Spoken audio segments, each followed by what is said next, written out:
Hello everybody, this is Goofs Fox coming at you with a 550 cost rated match here in the Gelgoog High Mobility Type GK.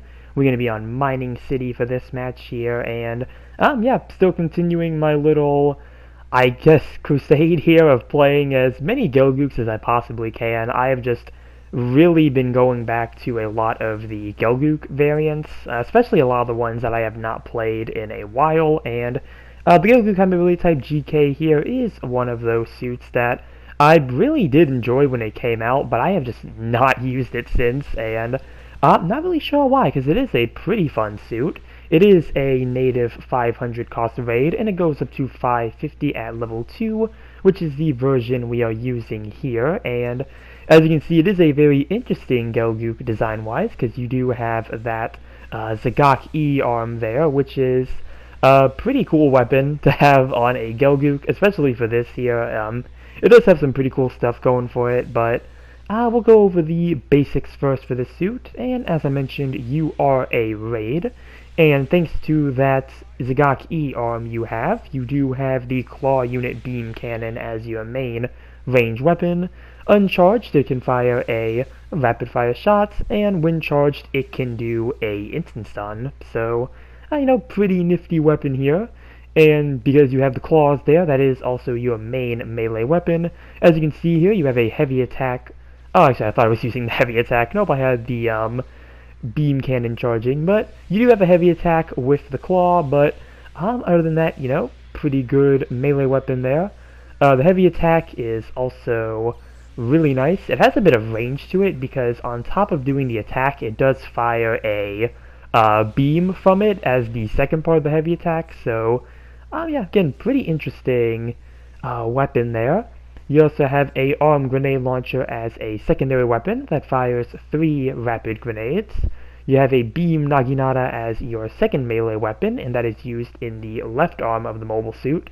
Something that I had to get used to when playing this suit, because pretty much every other Gelgoog uses their beam naginata in the right hand, so had to get used to having that melee pattern in the left hand. I think eventually I end up getting it down quite a bit in this match here.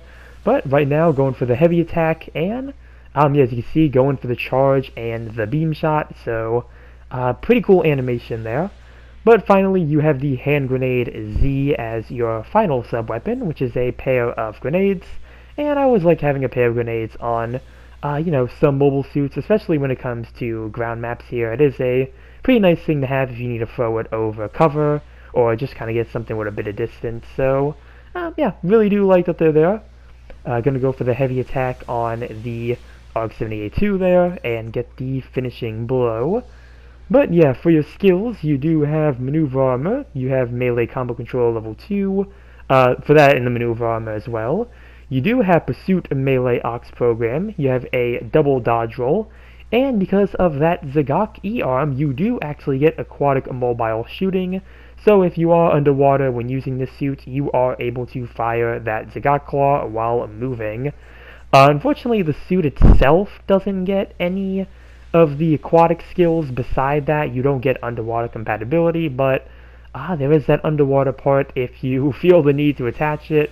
Really, the underwater maps just unfortunately don't appear anymore, so that part has sort of became useless. But really wish that was something that this suit came with standard. I think that would have been pretty cool to have, especially since the banner for this suit, if I remember correctly, did have it coming out of the water. So would have been cool for this suit to actually have the water compatibility, just as a default. But again, unfortunately, that is not the case. But aside from that, this is a pretty fun suit.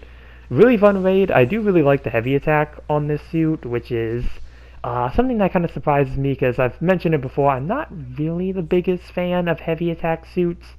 There's some I like, but it's not very common. But this one I do really like the heavy attack of it, so pretty nice. And just really the rest of the skills and weapons you get with this suit are also pretty good.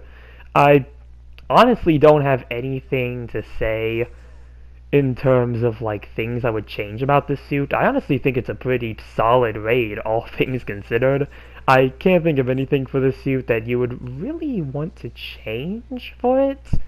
Again, it just seems like it's a pretty good raid for everything it has. You have a instant stun beam cannon, you have a heavy attack with the claw, and then, you have some grenades, both arm grenades and the throwable ones, and you have a second melee weapon in the beam naginata. And, I mean, honestly, I think the only thing that I can't really say I would even change this, because I don't think there's any way to change this, is, like, maybe make the beam naginata easier to hit, but I don't think there's really anything that can be done about that. So, that's really just more something that takes more practice than anything. Surprisingly, it missed the downswing on the Gundam there. It really looks like that should have hit, but, not going to be an issue. Going to go for the neutral there and finish off the gunner there. You also have a nice poke as the neutral for the claw as well, so, another really cool thing there. But, yeah, really do enjoy this Gelgoog. I plan on doing more of these. I have been getting some matches in some other Gelgoogs that I have not used in a while, so really just kind of hoping to talk more about these Gelgoogs, because I mentioned in one of my earlier videos that the Gelgoogs are just pretty fun suits to play.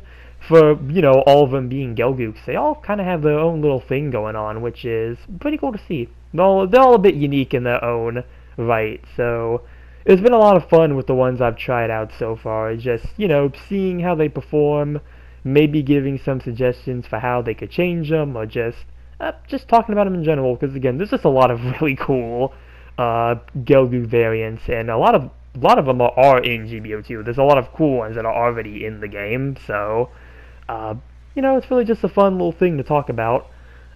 Probably won't diverge much from this unless something else, comes up, which, with Anniversary coming up, I'm sure at some point they'll release some information with news about what the Anniversary suits might be and things like that.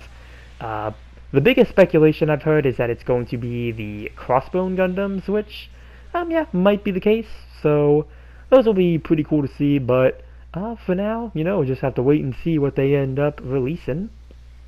Trying to go for a heavy attack since we're on the last few seconds of the match here. Surprisingly, with the beam, it was able to connect on the Perfect Gundam TB there. Again, really nice heavy attack with just the beam that it fires. And I'm assuming that beam would also count as a heavy attack or melee attack as well, since it did not only break the shield, but it went through the shield as well, which is one of the perks I believe you get with heavy attack. So, yeah, really nice there. Near the last few seconds, and kind of just keeping this Gundam distracted more than anything. I see they're on the ground, so really whiffed the heavy attack there, but I guess, it's better than being countered, so that's going to be timeout mission over. Let's see how we did with the Gelgoog High Mobility Type GK. And, kind of wrap things up, and yeah, total results did get top in individual, top in damage, and top in diversions. And yeah, first place overall with 5 kills and 1 loss, and first place in damage. Yeah, so really good there. And yeah, that's going to be everything I have to say for the GK here. Again, just still a really fun raid. It's not one of the older Gelgoogs like I've been covering with like the Gelgoog VG and the Gelgoog Cannon, but again, just one I haven't played in a while, so I thought I'd take it back out and kind of see how it performs, and again, still performs pretty solid, so that's really all I have to say for this video here. Don't have too much else really, so just gonna kind of keep up to date with the Anniversary stuff, see what information they end up dropping, and also gonna be curious to see what our last suit before Anniversary is going to be, since I think this week coming up is going to be our last week for the pre-Anniversary, and then Anniversary is supposed to start after that. I believe that's right, so we'll see what the last pre-Anniversary suit ends up being. Hopefully be something cool, but yeah, that's everything I have for this video here. Comment down below what you think about the Gelgoog High Mobility Type GK. Remember to like and subscribe if you enjoyed the video. And with that, I will see you all in the next one. Later.